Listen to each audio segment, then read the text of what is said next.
guys, and welcome back to Hummingbird Acres. We are on our homestead in Maryland, and I figured I'm going to take you guys on a tour today and show you what we have growing here and what we still need to take down to the acres. Believe it or not, I have a lot still growing here.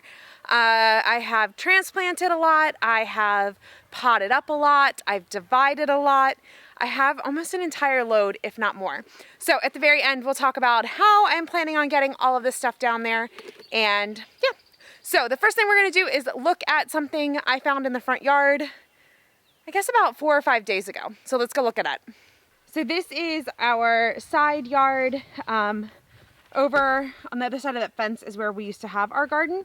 And the other day when I was walking back from the bus stop with Garrett, I saw these two irises, a purple one and a yellow one. And I have to say I am on an iris kick right now. I dug up some other ones from the neighbor a couple weeks ago. My godmother has some white ones that I'm going to take. And I also found some on Facebook Marketplace that I'm going to go pick up next week. So we are going to dig up these irises. They are like, this is one of the milkweed beds we have. It looks absolutely horrible, but we're going to dig up these. I have a couple pots left and we'll get them into pots, and then I'll take them over and show you my pseudo nursery that I have going on. So it looks like there are 4 of them here. So let's see about getting these out. It wasn't too bad. Now the question is, are these connected? Maybe, maybe not. No, they're not. And these are bulbs. So not rhizomes or tubers. These are bulbs. So I'm gonna put, you know what, I might be able to put all 4 of these in one pot. We might try that. All right, let's see what's over here.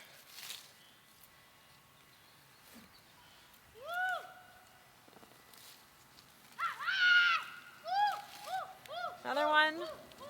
This one's that pretty purple one. And one more.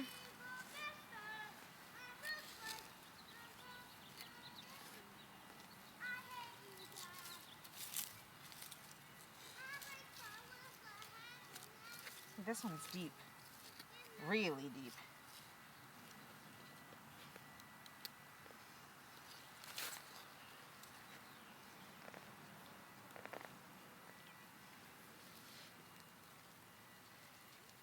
Nope, and that one too. All right, let's go find some soil for these.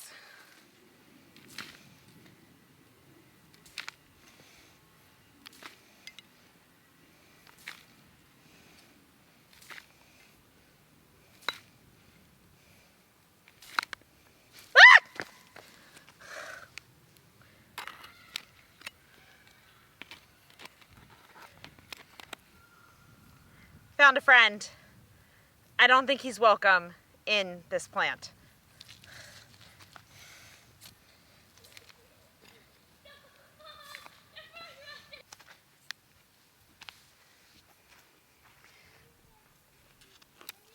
Oh, we'll go water these and arrange them again.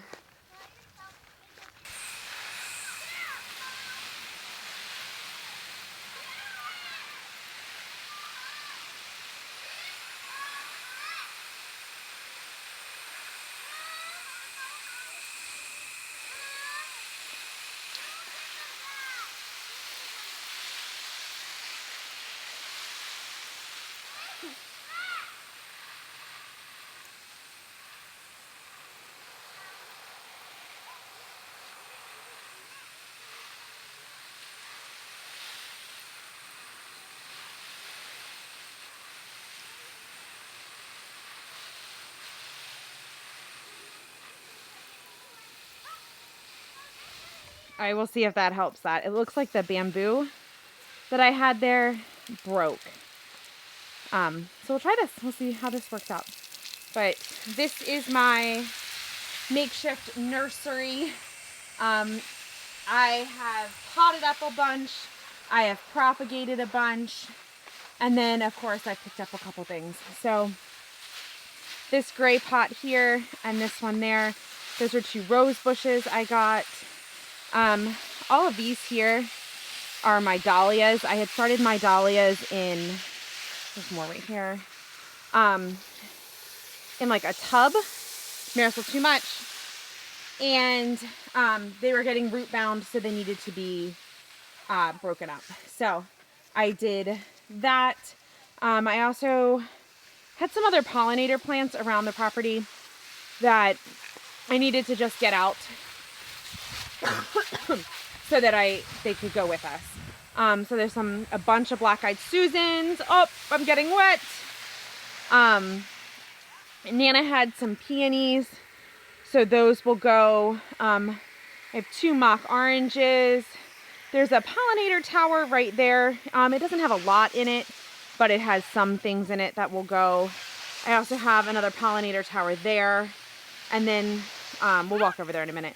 But over here I have a white oak, and then up here my ginger that I did a while back, that finally came up. So super excited about that. Hyacinths that we got for like super cheap, those I'll just plant when we get down. Oregano that needs to sprout, and that's a coneflower that'll come up. Oh, and my lavender. Makeshift Nursery, kind of a little overwhelming when you look at it, that I have to get all of this down there. But I also have this pollinator tower here, Blackeyed Susans, a peony. This peony has not bloomed probably in 4 years. So I don't know if it's because it's in a pot, is it planted too deep, or what's going on with it. I mean, it gets plenty of sun, but I'm hoping that by moving this, planting it in the ground, might get some answers. If you have an idea as to why this is not blooming, leave it in the comments below. I'd love to hear it. Also have this tree, which by the yelling of the leaves, I'm thinking it has gotten way too much water, which wouldn't surprise me because it has rained so much recently. I might move this. We'll have to see.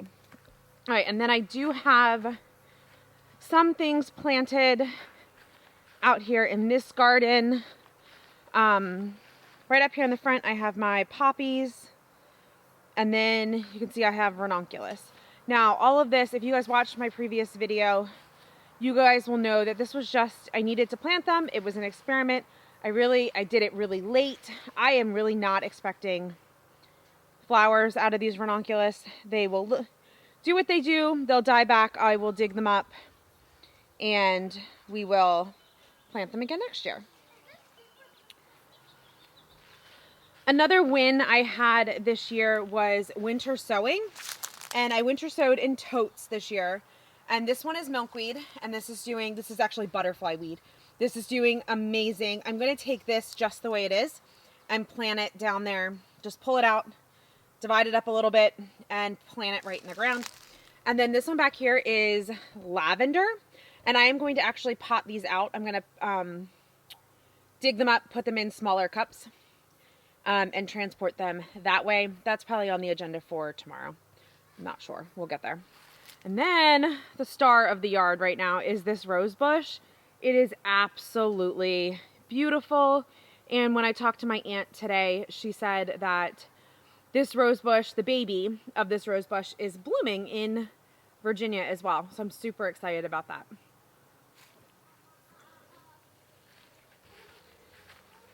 Also have our lovely strawberry green stalk, and we have some fruit on it. This thing is caked full of strawberries. I don't know if you guys, like, you can see all of that.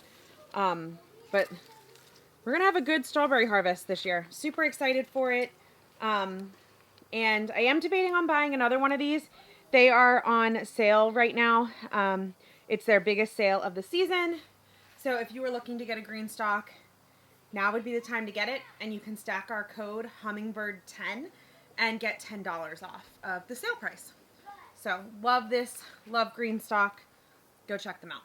That concludes the backyard. So we're gonna now go to the front yard, and everything on the front yard are things that we have started from seed, and I am keeping everything on our porch. So let's look let's look and see what I have on the porch. So we can start right here. We did soil blocking this year. I'll leave a video for that below as well. But catmint, I have the trays backwards. That's another pollinator. These will go in the pollinator garden. And then the most of this is stuff for the garden. Cucumbers, tomatoes, zinnias, blue stem grass. I have some hollyhocks, loofah gourds. So these are all looking really, really good. Now that the trees in front of the porch have grown up, I am going to need to move these because they're not getting enough sunlight. But that's okay. We have salvia and acastache. My peppers the first time did not sprout, so I planted them again. They're still not doing too good, so we might not get any peppers this year, but that's okay. This whole tray is creeping thyme. We have a hill in the pollinator garden that needs some retention, so I'm hoping this will help with that. This whole tray is basil. That is looking awesome as well. And then we have hops back there. Some peppers. I only have 2 peppers right there, but that's okay. And then I have another cucumber. So everything I started from seed is looking really good, and we will get these moved down in about 2 weeks. 2 weeks. The porch is also now home to a lot of our house plants. So I had to move some bedrooms around, which means I needed to kick the plants outside. And for Mother's Day, Nana bought me a plant stand. So most of these are going to go, actually all of these are going to go to the acres, and they're going to sit on a plant stand in the shade for the summer, and then we will move them. But so we have some like Christmas cactuses. I ordered these. They are echinacea, and I forgot which ones I ordered. I'll have to go back and look online. They need some water. My jade plant, Susie knocked this off the shelf, so that got dry. And then Jamie's massive aloe plant back there that needs some love. But fun fact for you, I can't touch that plant because I'm allergic to aloe. So that stays like that, and Jamie deals with it. And then my fiddle fig. I had 2. I gave one to a friend just because I know my space is limited and I don't want it to die. So she'll take good care of it. So our porch has become the house, the home for a lot of our indoor plants as well. So there you guys have it. All of the plants that we are growing here on our homestead in Maryland. Lots of them we started from seed, or I divided them because they're perennials, or up-potted them. But so the plan for these is we're getting ready to take our camper, my dad's getting ready to take his camper down, and eventually we will take Nana's camper down as well. So I'm going to try and put the majority of these plants in the shower of the MC, and then I will have totes as well, and then I can put everything else in totes and line them on the floor. And then when the camper gets there, Jamie will pull everything out, make sure they have a good water, and then I'll be down 4 or 5 days later and we will work on planting them. So that is our plan to get more of our plants down. It is not going to be all of them. I do have a couple of big potted plants that, yeah, I'm not 100% sure how they're gonna go, but we will get there. So thank you guys so much for hanging out with me at the farmhouse today. Please make sure that you like and subscribe to follow along on our homesteading adventure and our move to our forever homestead. So thanks guys, and we will talk to you soon.